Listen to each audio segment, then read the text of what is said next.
Political machines. As American cities grew, the city governments became more corrupt. Groups called political machines took advantage of immigrants who settled in big cities like New York and Chicago.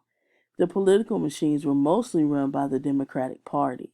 The Republican Party ran some of the machines too. Because immigrants were poor, it was easy for political groups to make friends with them.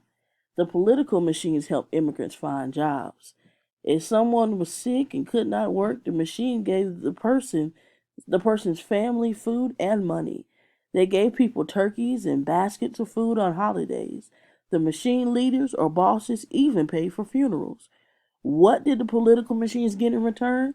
They did not help the immigrants and others in need just out of goodwill. In exchange for food and jobs, the bosses expected people to vote for the machine's candidates. The machine bosses also bribed, blackmailed, and paid people to vote for their candidates in local elections. In this way, the political machines controlled which candidates won the city elections. After a candidate was elected, he would do what the machine bosses wanted him to do. City leaders used dishonest business practices to steal money from the cities. For example, officials made deals with building contractors who put up buildings for the city. The leaders agreed to pay the contractors much higher prices than the building work was worth. For instance, the officials might have paid the builder $10,000 for a job that was only worth $2,000. The builder was paid out of the city's account. Then, the officials and the builder would split the profits. In this way, corrupt city leaders stole money from the cities. The most famous political machine was Tammany Hall, which was run by the New York City Democrats.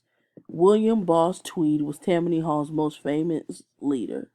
In the late 1860s, Boss Tweed, along with the mayor and other leaders, stole up to $200 million from New York City. Often these cities did not get the services they needed.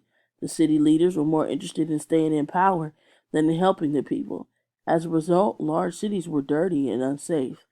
They also had poorly run police and fire departments. Eventually, the people got tired of dishonest leaders. Reform groups worked hard to get rid of the political machines. As the honest politicians ran for city office and won, people began to trust the government again.